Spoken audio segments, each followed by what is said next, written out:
Welcome to the Sidelines Washington Podcast for our post-game edition of the Week 2 matchup against the New York Football Giants. The Washington football team squeaks out with a 1-point victory, 30-29. Taylor Heincke gets the dramatic win. FedEx Field was rocking. Tailgates were kind of weak, but we're 1-0 in the NFC East, guys. Offenses flourish, defensive woes just a little bit. Of course, I'm joined by my co-host, Rio Robinson, host of Raw Talk, Mr. Fan Ambassador. But today, joining us for our post-game victory podcast is a very special guest, co-host on Rep the District, Football Garbage Time, and a contributor at Full Press Coverage Washington. Finally got to meet him in Richmond. Welcome to the show, Trevor Stores. Man, how you feeling after that amazing victory on Thursday night? We got away with one. The football gods, for once in the lifetime, were on our side Thursday night. But hey, we got the W, so I'm happy. I definitely feel like that's the best way to put it, is we got away with one. But it still feels good, right? I don't think that takes away from it too much. Listen. The win column don't show how the fuck you won the game. It Right. shows if you won or lost that motherfucker. And I done seen plenty of games go in the opposite direction, so I will take that shit. That Darius Slayton touchdown that wasn't a touchdown because he dropped it. My and whole entire soul. Offsides. Like, that shit usually happens to us. So I will take that karma. You know what I'm saying? It was popping at FedEx. I'm excited to talk about this shit today, man. It was a great day. Coming out of the game, Rio, you and me were there. Trevor, you're a season ticket holder, correct? Yeah, I am. Yeah. So I don't think you made it up for the drive Thursday night, but I heard the game was just as good on TV. I think I just watched Thursday night football games since 2018, if I'm not mistaken. And of course, correct. It's the legend of Taylor Heincke. That's the storyline coming out of this game. Taylor Heincke's third career start. Trevor, tell the Sidelines Washington listeners a little bit about yourself. I know you're a bartender. You had a little bit of a rebrand recently, co-host on several really hot, good Washington football team podcasts. So tell listeners a little bit about yourself. It all started back in April. Full Press Coverage Washington tweeted out looking for help. I slid in the DMs. George Carmi gave me an interview. Started writing for them. Got some articles done. Ref the District met them along with you guys at training camp. They put out their fan episode. They liked what they saw, added me on their co-host, and then Wole from Urban Sports Scene linked me with Football Garbage Time, so I'm here. Wale was at the game on Thursday as well. It kind of ran up on us near the end when that crazy stuff was happening at the players' meet. Crazy. I don't want to speak for Rio, but I think me and him have both agreed on this amongst ourselves that, you bring something to Rep the District, bro. You have just contagious energy. Definitely bring a different aspect to the show, like and contagious energy. You know what I'm saying? Bring some flavor in that thing. I see you, Trev. I appreciate that, Rio. One of the guys in the Washington Football Podcast Love game. that interview with Brittany from Last Chance. Yes, man, that was a gem. If you're listening, definitely check that out over at Ref the District, Football Garbage Time as well. Of course, if you're listening to us on whether it be Apple, Spotify, Sidelines Washington, make sure you leave a rating, review, give us a follow. You can find us on all social media, Facebook, Twitter, Instagram. Click the link tree in all bios. If you're watching us on YouTube, make sure you subscribe and turn on notifications to be notified for the latest content with Sidelines Washington. But Trevor, we come in here to talk about that glorious victory on Thursday night. So let's get right into it, man. One of the most eyes on a Thursday night football game in a very long time. And, something I find kind of funny, guys, I don't know about you, but I saw a couple tweets. Oh, you guys are celebrating this like it's the Super Bowl. Well, to go 1-1, because we needed that victory desperately, we're playing teams like the Chiefs, Bills, Packers. This was a very vital win for the Washington football team, right, Trevor? I definitely agree, especially because our schedule is about to get real, like you just said. So 3 weeks to our next home game, I think, Rio. I think New Orleans comes to town. So couple trips on the road. Rio, just how big of a win was this for Washington? I know we were there. It's kind of easy to get caught up in the moment, but overall, how big of a win was it really? Man, fuck all that. That shit was huge in this division. Like, the team who wins 4+ divisional games is going to win a division, and we don't see the division again till December. Right. Our last 5 games are the rest of our division schedule. We don't see any of these fuckers till Christmas, pretty much. Like, it's going to be a long season until then. So to get this early division win, we get to sit back and watch how our division shapes itself out because they're going to play each other in that time. And we haven't beat these fuckers since Daniel Jones came into the league. Daniel Lamar Jackson Jones, because when he plays against us, he is Madden 04 Vic. This motherfucker is unstoppable, bro. Unstoppable. Like, it makes me think, what are they doing wrong with him? Because there is talent enough there that he should be able to be a good quarterback in this league. I hate to say it. Imagine if he was our quarterback with our talent. That's what Rio was saying. Rio was saying if Gruden had gotten Daniel Jones, there is a legitimate chance that Gruden might still be the coach. Gruden would have wanted him. Gruden would have wanted him because he would have actually tried to put into work instead of show up fat to camp and gallivant around town, word to Doug Williams. But anyways. His stat line, 22 for 32, 249, and touchdown, and he was their leading rusher with 91 yards. I mean, he goes to 100 yards. He's good at FedEx Field, man. He was born to play here. It's where he shows his best football. Ridiculous. Don't tell me we're over celebrating. Like anybody saying that, shut the fuck up. Like I don't want to hear that. We got Buffalo next week. Yep. We got Buffalo next week in Buffalo, Atlanta in Atlanta. We don't come back home to around my birthday in the middle of October. We needed that. And when you look at it this way, which I hate to, because I don't like moral victories or anything like that, but we were a dumbass Gibson fumble away from 2-0. Correct. As shit as we played week 1. We still should have beat them, and they're a good team. So that's a way to look at it, too. Jack Del Rio has a long way to go with this defense, but I'll take it. I will take it any way I can get it. I'll take it any way I can get it, too. I'm 2-0 on predictions. I felt like, of course, like you said, we were a Gibson fumble away from winning week 1, but the Chargers are a good football team. But we're past that. You go to Thursday night, I guarantee to win. You know, that'll be on Rio's vlog. Thank God I was right. It definitely was a very skim win, and it was led by Mr. Taylor Heincke, Mr. Undrafted, Mr. Backup Quarterback, Mr. XFL, a hair away from quitting football in general, the quarantine quarterback for the Watch football team coming in. He was taking classes at ODU. Nikki Javala did a little bit of reporting on it. So he was taking number theory and discrete mathematics, whatever the fuck that is. First career win as a starter. Mandarin you were just speaking. Yeah, what the hell is that? What does that even mean? I mean, Taylor showed out, man. He's very self-aware that this is his last chance. 336 yards, 2 touchdowns, and dare I say elite accuracy. You know, somebody that Taylor's been getting compared to a lot with him being undrafted is Kurt Warner. I feel like that was a little bit misplaced, but of course, after Thursday night, he moved up into the top 3 in most passing yards and three career starts since 1950. Taylor is number 2 behind Austin Davis, and right behind him is Kurt Warner. Trevor, I'll start with you. Do you feel a little bit differently about these Kurt Warner comparisons after Thursday night? Yeah, man, it's too early to tell. It's one full game. It's a small sample size. How are we making these comparisons to some legends already? Rio just said Tony Romo. I'll take that. I'll take comparison to Tony Romo. Brett Favre, poor man's Brett Favre. I've heard on media a lot of people are saying he's a poor man's Ryan Fitzpatrick. They didn't see any change. Yeah, I don't know about that one, but Kurt Warner, that's a little bit of a reach. We'll see. You know, to me, probably the best comparison I've heard so far, and of course people are going to have adverse reactions to it, is what former Seattle Seahawk and now Watch football teamer J.D. McKissick said. And Kyle did a piece on this. He compared him very much to Russell Wilson. Rio, do you see a little bit of rust in Taylor's game?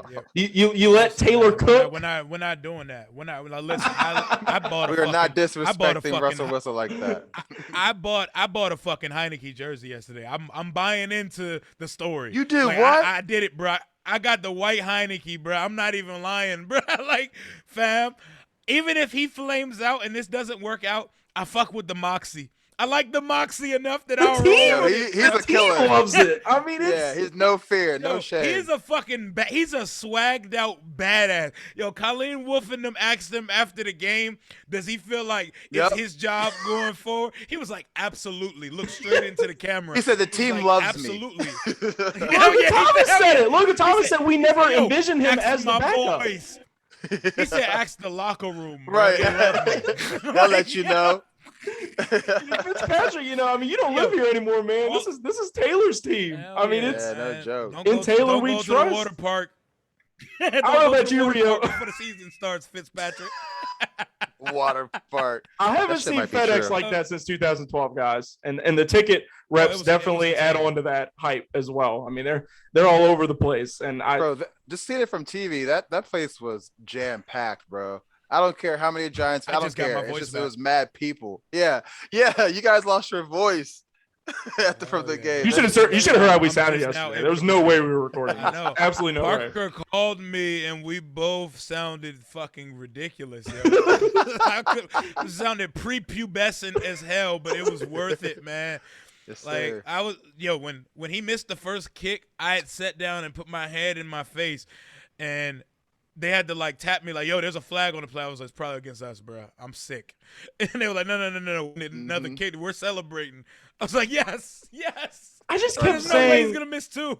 I kept tweeting the Taylor of Heinicke, or the legend of Taylor Heinicke continued ? And every single time I tweeted that, he led us to a scoring drive.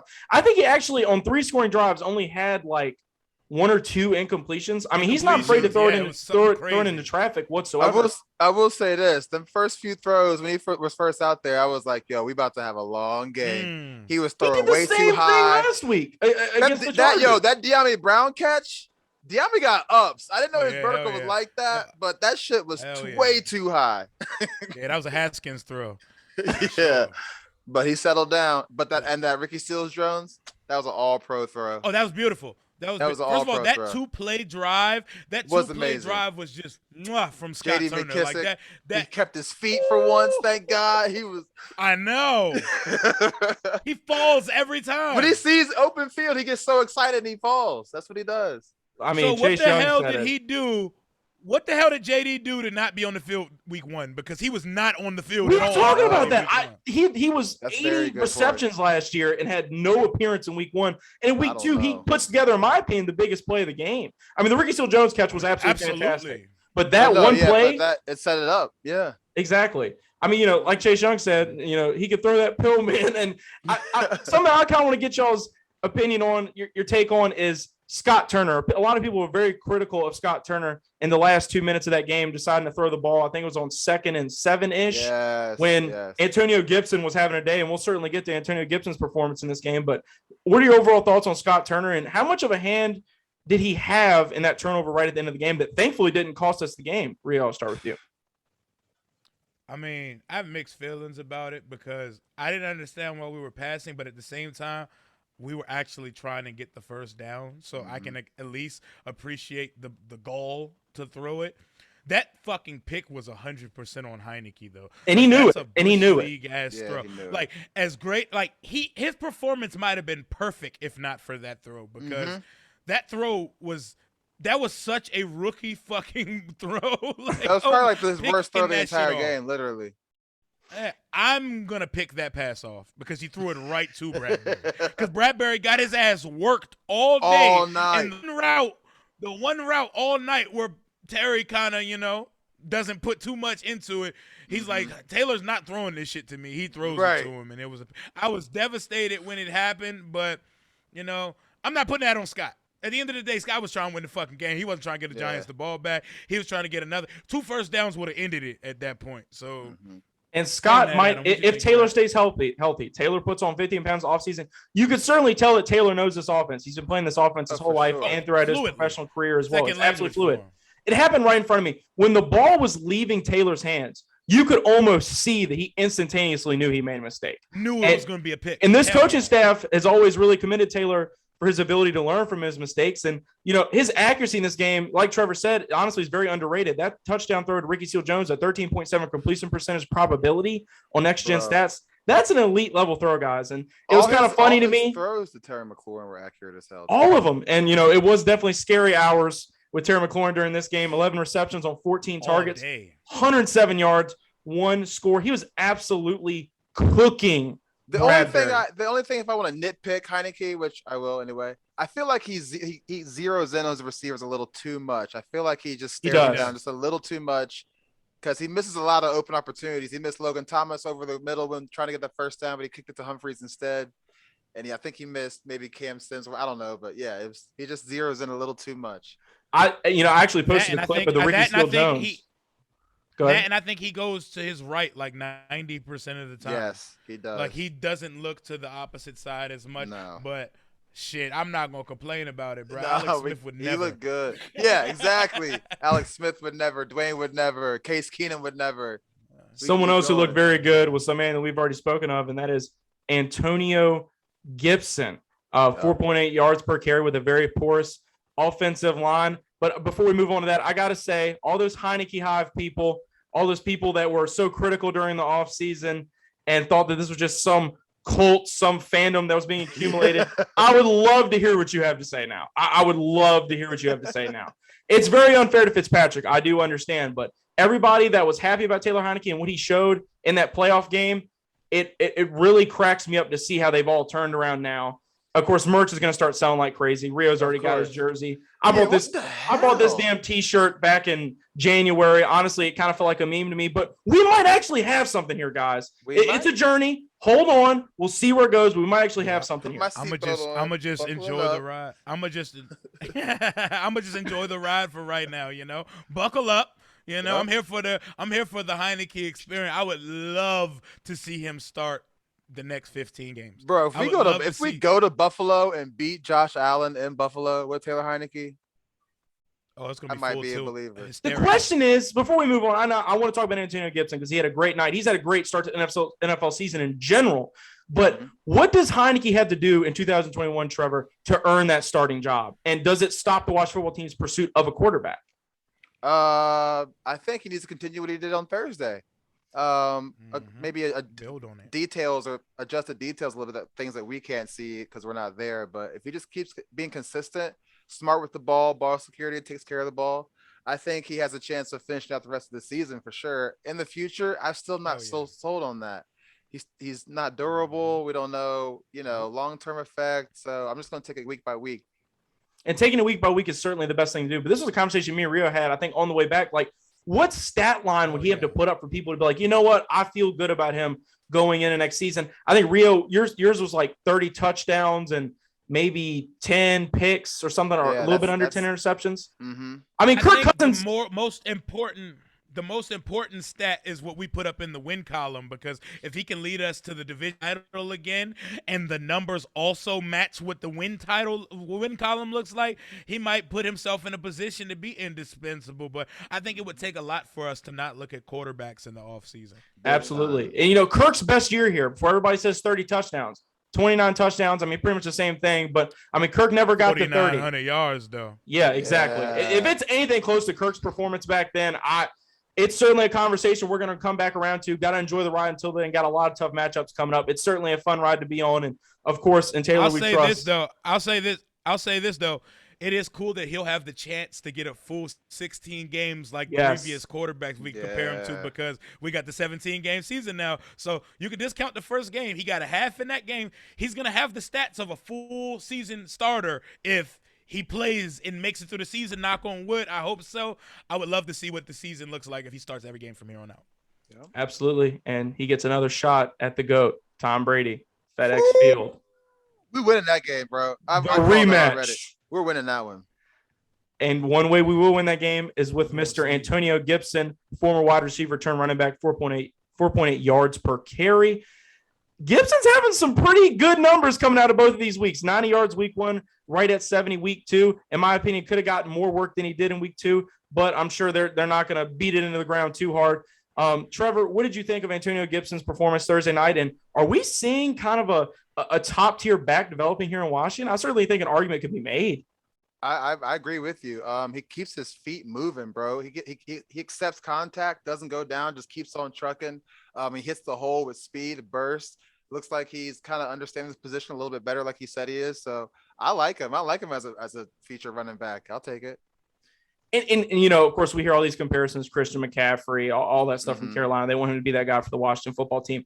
But to me, Antonio Gibson's improvement this season has been as a north-south runner. I mean, he was a little hesitant week one, but in week two, he was putting people on skates, man, really picking his gap and just going right through it. Very decisive as a ball carrier. And that's not really what you see, from a wide receiver turn running back. That's something Rio says. Like, can you believe this guy was playing wide receiver in Memphis? I think we said that when we were at the Sideline. It's crazy to think about. when you see how talented he is and how elusive he's becoming at the position. Rio, how are you feeling about Antonio Gibson so far in the 2021 season? I mean, he looks spry. His running style at time, he sometimes he has good vision. He's decisive, but sometimes he just doesn't see it. But I mean, it's not like eye-popping numbers, but he does look good. I mean, we were down for the second week in a row. The first time we get the ball, we're down because like the offense is not getting it going early enough, and we let other teams' offense walk straight down the field. So we love to start with a deficit. We can never strike first. So that takes us out of the most of the game we were coming from behind, and that takes you out of the habit of running so much. And Scott was trying to not be so predictable this week. We weren't running on every first and second down like we were in week 1. So man, I like what I see from Gibson. We need to find ways to get him in the pass game more involved, and I need to see more of JD, but I'm good with what I've seen so far. Like, my fantasy team could use a little more, but fuck it. We won the game. We ran good enough to keep them on their toes, and I like what I've seen so far. Definitely was not a moral victory definitely was a moral victory for the Washington football team defense. Allowed 424 yards last Sunday against Justin Herbert and the Los Angeles Chargers. And that was against a good offense. I definitely would not consider the New York Giants a good offense. Now, on paper, 6 quarterback hits, 4 sacks. Landon Collins gets his first win against his old squad. It definitely felt like more of a moral victory for the defense. And Rio, you've been cooking me for this. Like shit, though. You've been cooking me for this Parker football focused stuff. And after seeing tweets like Jamin Davis and Montez Sweat being graded the highest, I certainly can't fault you because, in my opinion, when it comes to defense, the best player on the Washington football team defense on Thursday night was Jonathan Allen. Yeah, all day. No question. Who got his bag and then showed up, which does not happen a lot nowadays. But I have to say, as a very anti-Jamin Davis kind of guy, he looked great Thursday night. Only 3 tackles, made a lot of really good stuff happen in open field. Had a very crucial tackle on Sterling Shepard on third and medium, I think. Yeah. That was huge. That was huge. That was huge. Third and Trevor, 7. how do you feel about Jamin Davis's progression and what you saw from him Thursday night? I was impressed, and I wasn't even. I'm going to take it back with you. I'm way more comfortable with the pick that we made at 20 for him. He's still got a ways to go, but he's definitely showing progress. He's not showing any regression, so that's a plus too. So. But it's time. The time is now, though. We need to turn it up a little bit more. The time is now. We can't. And he's not on the field a lot, Trevor. And no, it which just baffles me because he's supposed to be covering all these tight ends and stuff, and we still have John Bostic doing that. So does that mean he's not really catching up to speed on the coverage part of the playbook? It's a process. It's a process. It's a process. But like he says, that is our pass coverage linebacker. Cole Holcomb and John Bostic should not be put in those situations. They cannot survive in those situations. They cannot do it. John Bostic brings a lot to the running game. Trevor, he is a little bit underappreciated sometimes. I do agree with you. I saw that tweet. He is very good against the run game. But when these offenses go out wide, man. Damn, Rio. Jamin Davis. What? John Bostic's ass, he said, bro. Like, him. nah, son. John Bostic is ass. Bro, I don't know how much more John Bostic I can watch, bro. In pass coverage, yes, he's awful. I'm positive I'm catching a pass in front of John Bostic, bro. He's no Mason. Okay, I've seen Mason Foster play football, Rio. I don't want to hear anything about John Bostic. Yes, okay? Amen. Mason Foster is like my fat uncle out there, okay? I can't do it. From the same cloth, I promise you. But he's very intelligent. He's very detail-oriented. That's why he's a captain. Hell yeah. But pass coverage, he's awful. Give him a headset and a polo and make him a coach. But, that's what they said from the district. They said the same shit. Hell yeah. Jamin's, I feel like every running back every linebacker has their strength, right? John Bostic certainly excels against the run. Cole Holcomb, not exactly the fastest guy, but can do a little bit of everything. Jamin needs to be the Devin White of this defense. He needs to be that guy in the middle of the field and plays like he had on Shepard, who is one of the most dynamic threats because apparently Kadarius Toney forgot how to play football for the New York Football Giants. I don't know what they're doing with him. Man, Washington football team fans are finding that guy too. My goodness, he is getting it on all social media. But Jamin, it needs to be that guy in the middle of the defense, and he showed some sparks. Up to this point, he hasn't really shown a lot, and I don't think I've really been hypercritical in saying all of that. He really hasn't. What'd you say? Yeah, like he He only played 20 plays. Like, I think he had like 21 snaps on Thursday, which is a very small sample size, but he looked more comfortable out there. Yeah, he laid the wood on Saquon a couple times. That third and 7 stop in the fourth quarter was huge, because how many times have we seen a first defender that makes contact miss the tackle and a huge play happens? Because they were on the red zone too, and we forced a field goal out of that, and that kept us in the game. Like I said, karma was on our goddamn side on Thursday, which is a change of pace for me, and I will take this change of pace. The Giants got plenty of breaks, though. People don't want to talk about it, but the Giants got plenty of breaks. I know that they're all on Twitter talking about how Dexter Lawrence wasn't offsides, and we're seeing slow-mo replays. Very much offsides. Very much offsides. I mean, it felt like a blessing in disguise for us, but the Washington football team defense did a lot of what it did last year. It bent, but it did not break. And you're talking about Saquon Barkley, who was a certain individual in the Washington football team was chasing him down. The sideline caught up to him, the number 2 overall pick last year, Chase Young. Him and, Montez Sweat, despite being graded highly, are kind of on the end of a lot of criticism. Trevor, were you a little bit underwhelmed by the defense's performance Thursday night? And do you want to see more from the number 2 overall pick and Montez Sweat on the defense? Hell yeah. We better. The go time is now. They wreaked more havoc last year as rookies. So you think we didn't change any defense. Like, Jack Del Rio's here. The offensive lines we face on paper aren't that great, but for some reason when they get on the field, they destroy our defensive line, make us look like JV guys out there. So hell yeah, I need to see more 99 and 90 out there. I think 90 is playing better than 99, and I'm not afraid to say that. I've got 99's jersey. I'm a little bit of a fanboy, local kid, of course. But here's the conversation needs to happen about 99. I don't know how much you guys agree with me on this. What did we hear all offseason? He wasn't working that hard. Wasn't it mandatory stuff? We all kind of rolled our eyes at that. Said Chase Young's going to be ready. But a couple instances Thursday night, he's subbing himself out a lot more than I would like him to. He's getting a lot more tired than I would like him to. And I understand he's a human being, and I've never played the National Football League. But at this age, with that draft status and how much you bring to this city and this team, they need you on those vital downs. Rio, is that kind of some people say I'm being harsh, but Chase is coming off the field a lot more than I would like him to. Yeah, I wouldn't say he wasn't working hard this offseason, but something's got to give, because he doesn't look as dominant. He looks like he's trying to out-athlete people every play, and NFL tackles are too good for that. Like, I seen him get taken off his feet, decleated, put on his ass right? a couple times. Yeah, a couple by him and a tackle in the game. He got put on his ass a couple times. It seems like his pass rush arsenal isn't there yet. It needs some very big fine-tuning, because he's not generating as much pressure as we need him to, because Daniel Jones was comfortable most of the night. And when he did get pressure, it was from the interior rather than the edge rushers. And I'm not going to unsee what Rashawn Slater was doing to Chase week 1, because he was giving it to old boy. He was treating him like he did at Northwestern. On paper, yeah, I mean, on paper, Chase Young got a lot of pressure, some taken back by penalties Thursday night. But we're talking about a bottom 5 offensive line here. Bottom 5. Yeah. And I think that's kind of – we did not feast on them. We didn't even bring our fork to the table, man. It's very worrisome. Now, there's the history last year with the defense kind of starting off slow, but getting better throughout the season. That's how a lot of these Jack Del Rio defenses are.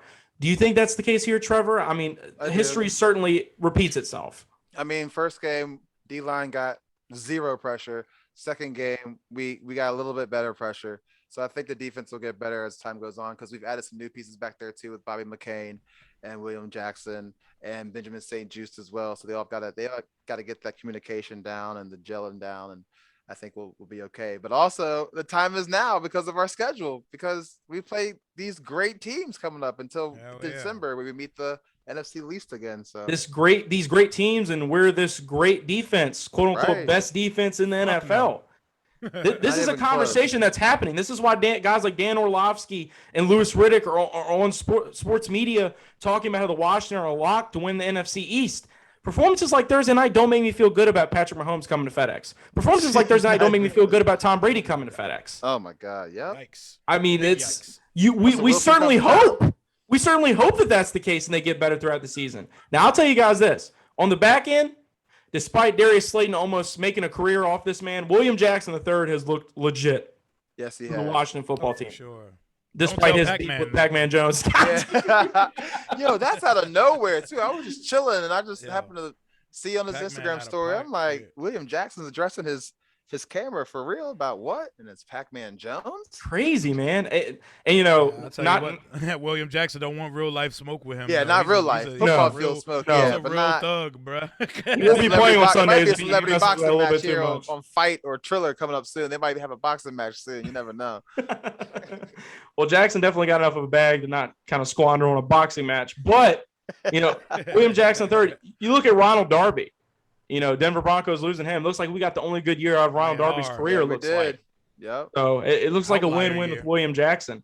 You know, Trevor, I'll start with you. How did you feel with this secondary, man? Cam Curl, you didn't really hear his name a lot. There's really one name I want to focus on in the secondary, and I don't know if you noticed how much he was holding this defense down as much as I did, and that's Landon Collins. It's just becoming an issue, man. Yeah, it feels like he wants to be involved in everything instead of just doing his job, where maybe it doesn't cause him to be involved in everything.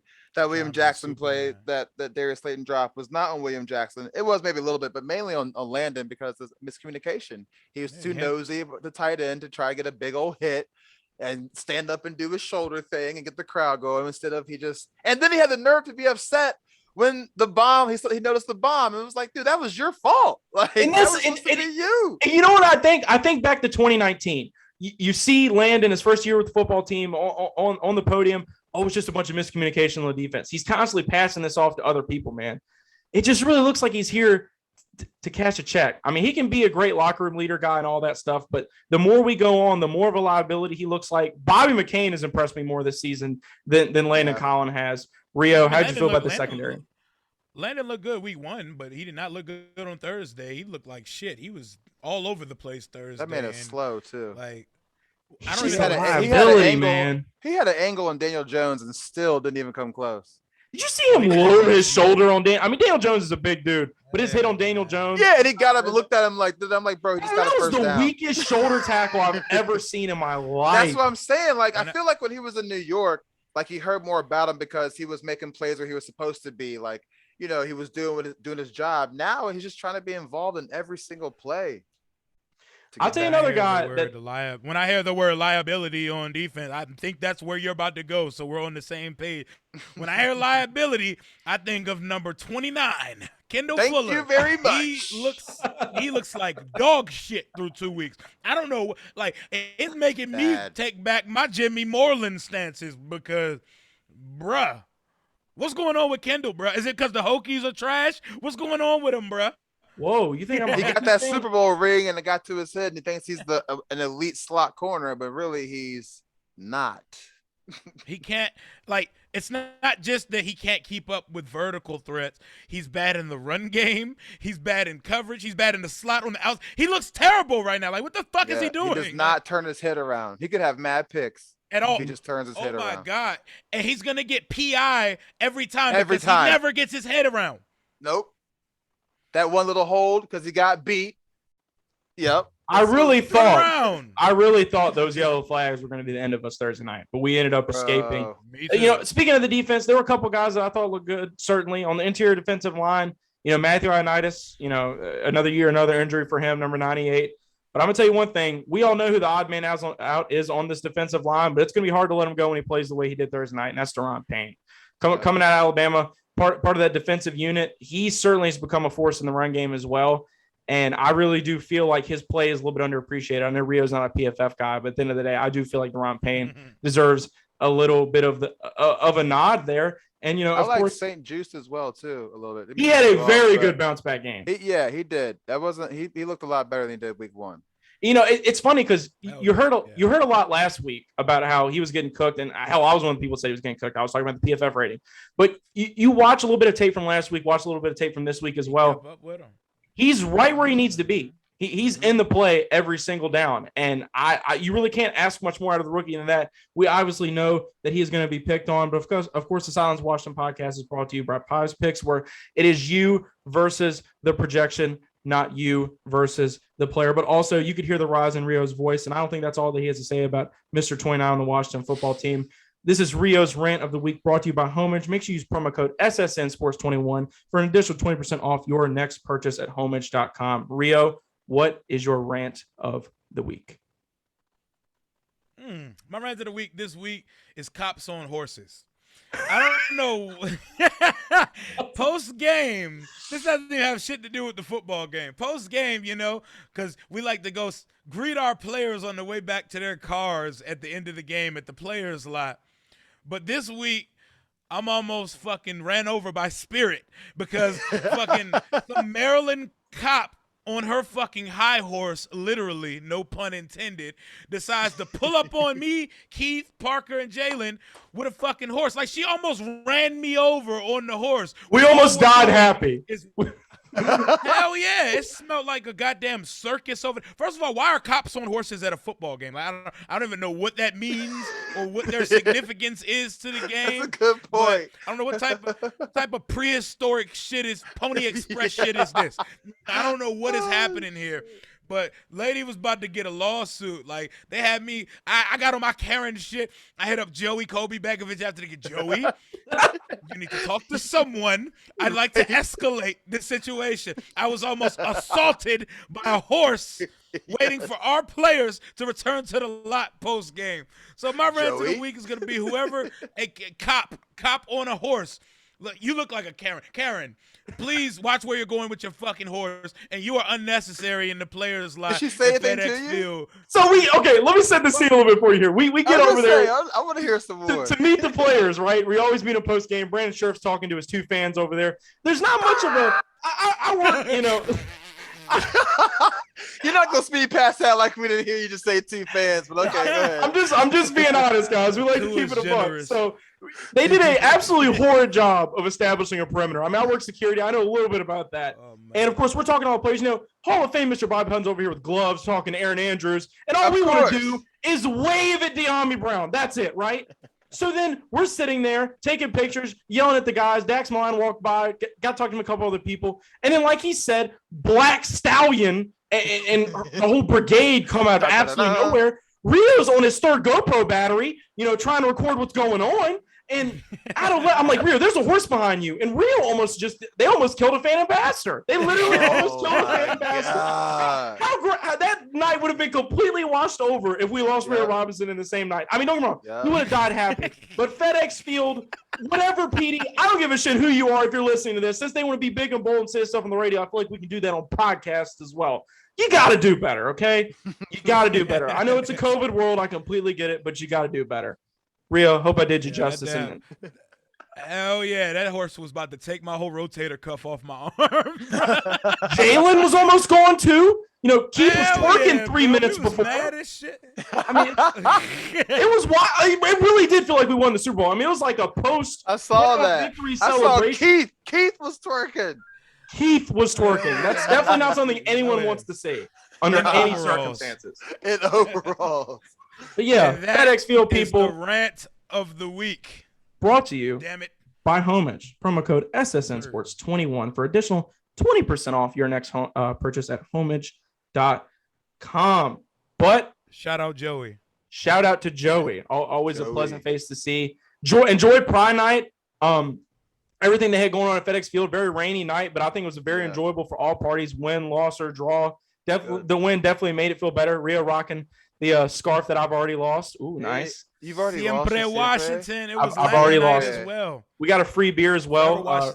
Rio took 2 sips because he's a lightweight of his platinum that he got for free. Nah, I didn't lie. I gave my second beer to Nathan because him and Jerry were out there. Ref the district. I gave him my extra. I was like, yo, you take this Bud Light Platinum because I'm pussy and I'm just gonna go enjoy the game now. Isn't that beautiful how it all comes full circle? It is. Isn't that just great? This is just a good week to be a Washington football team fan. It really is. I don't know you guys. Sit on it for a few more days. I'm looking forward to watching some college football today. I'm looking forward to having a stress-free Sunday exactly as well. That is we don't have to be worried about if we're gonna win. Yeah, it's fantasy day. Exactly, Rio. It's fantasy day. Hey, I have a quick question for you guys. Sam Cosmi, what do you think? You want to go first, Rio? According to Parker Football Focus. Yes. Okay. All right. And this is all I got for you, Trevor. Okay. I think he's great in the run game. I think he's got to clean up a lot in the pass game. I think he can be great, but when you got a guy like Brandon Scherf who's already got one foot out the door, shoving you down the field just so you can go block, I don't really give a shit about what I read about you in the offseason or training camp. I care about what I see on the field right now. And I don't know about you guys, and Rio, I'll segue to you. I think Morgan Moses was a little bit more of a loss than people want to admit that it was. I agree. Or at least 2 weeks in, it has been, for sure. But he didn't play. He didn't have a bad game, but he definitely looked a lot worse than what his PFF grade was trying to tell me it was. You know what I'm saying? Big time. Like, and that damn penalty with his head, with his crown. That's why ultimately the eye test still fucking matters. And pie graph analytics is not what we need to base our full football perspective on. But it's a long way to go. They're 2 weeks into their rookie season. We're not calling any of these guys bust after 2 games. And You're right. You got to give the rookies time to grow. But I'll give you guys one parting question before we sign off here.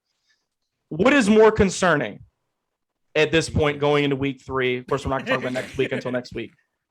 The offensive woes or the defensive woes? Will the offense get better, or is the defense only going to get worse? How do you guys see this trending? Ooh. Go ahead, Trey.